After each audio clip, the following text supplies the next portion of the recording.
சமத்துவத்திற்கான குரல் கலையருவி சமூக ஊடக தொலைக்காட்சி செய்தி சுருக்கம்.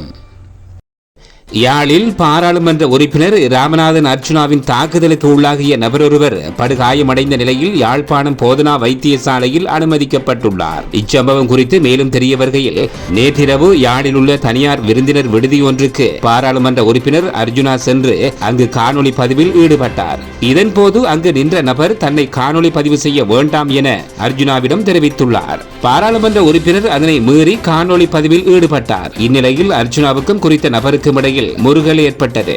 இதன்போது அர்ஜுனா பீங்கான் ஒன்றினை எடுத்து குறித்த நபரின் தலையில் தாக்கியுள்ளார்.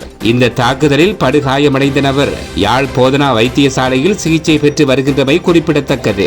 2025 உலக உச்சி மாநாட்டில் கலந்து கொள்வதற்காக ஐக்கிய அரபு ராஜ்யம் சென்றுள்ள ஜனாதிபதி அனுரகுமார திசாநாயக்கவிற்கும் குவைத் பிரதமர் ஷேக் அஹமது அப்துல்லா அல் அஹமத் அல் சபாவிற்கும் இடையிலான சந்திப்பொன்று நேற்று இடம்பெற்றது. தற்போது இலங்கையின் அரசியல் மற்றும் நிதி ஸ்திரத்தன்மை உறுதி செய்யப்பட்டுள்ள நிலையில் முதலீடு மற்றும் சுற்றுலாத்துறைக்கான சாத்தியங்கள் விரிவடைந்துள்ளதாக ஜனாதிபதி அனுரகுமார திசாநாயக்க இதன்போது சுட்டிக்காட்டினார்.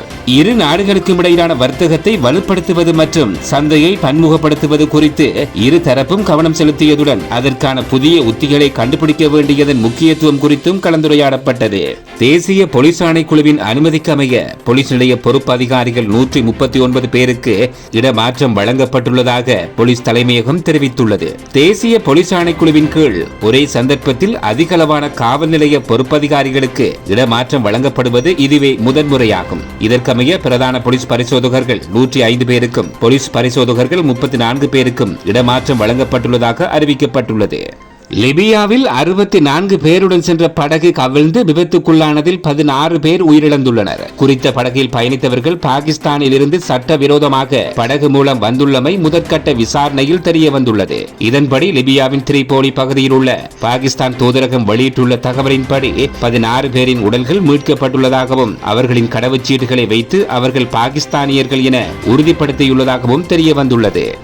உலக காலநிலை பிரச்சினைகள் வறியவர் செல்வந்தர் என்று பாராமல் அனைவரினதும் கதவுகளை தட்டிக் கொண்டிருப்பதாகவும் தேச எல்லைகளை கடந்து பயணிக்கின்ற சவால்களுக்கு முகம் கொடுக்க நாங்கள் உலகளாவிய பிரஜைகள் என்ற வகையில் ஒன்றிணைய வேண்டும் எனவும் ஜனாதிபதி அனுரகுமார திசாநாயக்க தெரிவித்துள்ளார். ஐக்கிய அரபு ராஜ்யத்தில் நடைபெறும் உலக அரச உச்சி மாநாட்டில் இன்று உரையாற்றும் போதே ஜனாதிபதி அனுரகுமார திசாநாயக்க இதனை தெரிவித்துள்ளார். பொருளாதார அபிவிருத்தி, புத்தாக்கம் மற்றும் அரச நிர்வாக மறுசீரமைப்பு தொடர்பில் இலங்கையின் நோக்கு என்ற தலைப்பில் ஜனாதிபதி அனுரகுமார திசாநாயக்க உரையாற்றியிருந்தார்.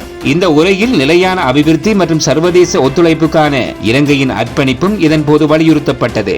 டிஜிட்டல் அணுகல் உரிமைகள், சுற்றாடல் உரிமைகள் உள்ளடங்கலாக 1948 ஆண்டு மனித உரிமை நிகழ்ச்சி நிரலில் புதுப்பிக்கப்பட்ட உலகளாவிய பிரகடனத்தின் அவசியம் இதன்போது வலியுறுத்தப்பட்டது.